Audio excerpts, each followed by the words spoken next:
here we go. So the first person is out of Blum Real Estate, Mid-Valley Association of Realtors. Please give a big welcome to Grant Yoon.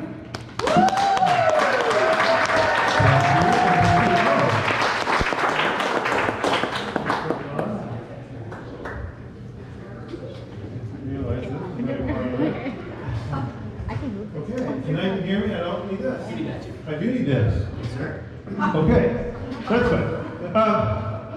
A while ago, I was showing a house, and maybe I should add that what you're about to hear is entirely true. I swear I'm not making any of this up.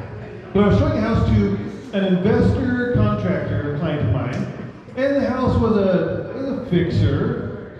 And I kind of feel like I should put a second set of air quotes around that, because this house needed a great deal of work.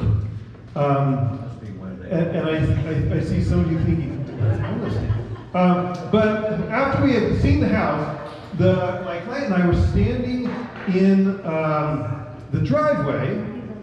And again, when I say driveway, it was more of a strip of dead grass with 3 or 4 tablespoons of gravel spread along it.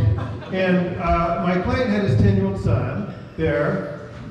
And I think in hindsight, we regretted bringing him, but we were talking and suddenly we heard a weird little pop sound from the opposite side of the property and kind of a strange mechanical whistling, and something hit me in the lower back pretty hard.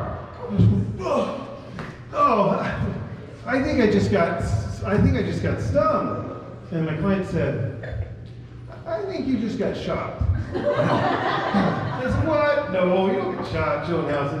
And he said, let me see. So I turned around and lifted up my shirt, and I said, you see anything? And he said, yeah, you're bleeding from where you were shot. And I said, you know, aside from me getting shot just now, right in front of you, yeah, what do you think about the place?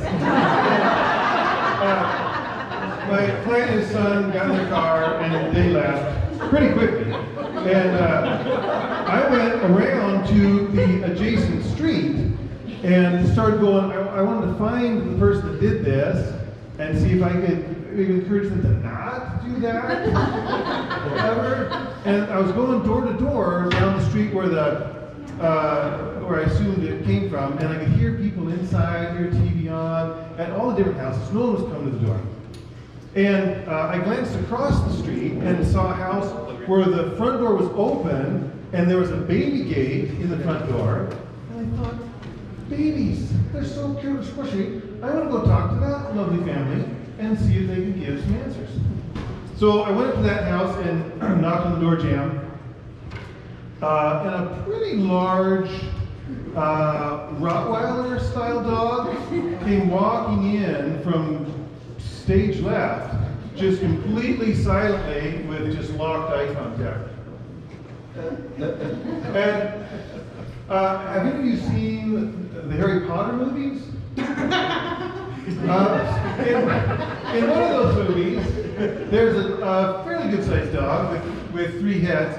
And if you can picture that dog with 2 fewer heads, that you'd have an idea of what I was looking at. And the dog stopped right in the center of the doorway and said, and I immediately knew what he was saying. It was really clear. He was saying, do you see that baby gate? Yeah, it's not going to protect. And just then the man who lived there came up. He was an older man. His shirt was completely unbuttoned, of course. And his BO was so pungent that it was interfering with radio waves and cellular signals. And the man said to the dog, it's all right. And the dog just kind of backed out of the seat without breaking eye contact. And when the dog was gone, the man said, what can I do you for? And I said, well, I'm a realtor, and I was just showing this house around, the little house around the corner. I think I got shot, and I think it came from one of the, that would be the Wilson boys.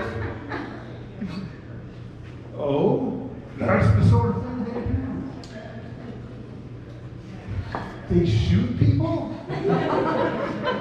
So the man and I finished up our conversation, kind of uninterrupted due to the lack of cellular service, because of his, it was kind of nice to have an uninterrupted conversation, I guess, silver linings. But the conversation was mainly about the Wilson boys, but there was a part of it that was about how I shouldn't think he had babies in the house just because he has a baby gate, because he does not have babies. He just has the dog. And I was able to tell him that I had kind of put that together already earlier in the conversation. And I got invited to stop back by anytime. I have not yet done that. But I left, and a while later, that client of mine and I, we found another fixer. Another bring your imagination house. I love that. This is a little sidebar, but I love that descriptor in the States. Bring your imagination. It's a castle. It's really just a single wagon with a tarp for a roof. And raccoons are running a small business out of it. But I can see this castle. So we got this other fixer-upper, and the client, and the deal went through, closed. He got the keys. And when I say he got the keys, I mean he and I cut padlocks off the doors. And when I say doors, I mean pieces of plywood with hinges that were covering various holes around the exterior of the house. And my client goes inside to just look around. What do I need to move? What can I change? How can I renovate it? What areas need to be exercised? And he decides to look up in the attic.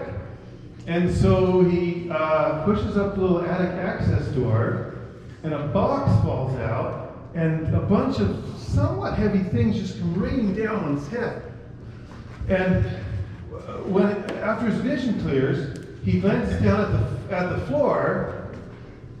And when I say floor, you understand that I mean just like pallet slats with AstroTurf and dog food.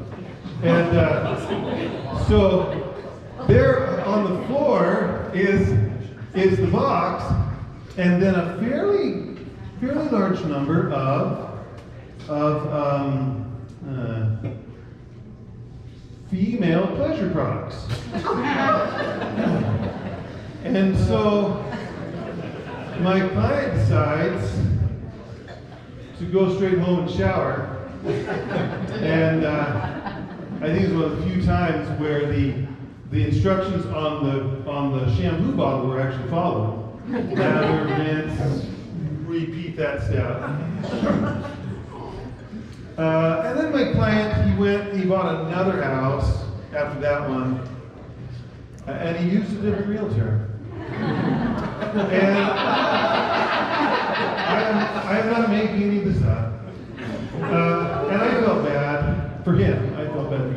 Because it sounds like in that most recent deal, nobody got shot, nobody was buried alive in personal products. But just this morning in the MLS, I came across a fixer-upper, and it actually had the quotes on it, fixer-upper, and you have to sign a waiver before you even enter, and I'm pretty excited about telling my client about this one. Thank you very much.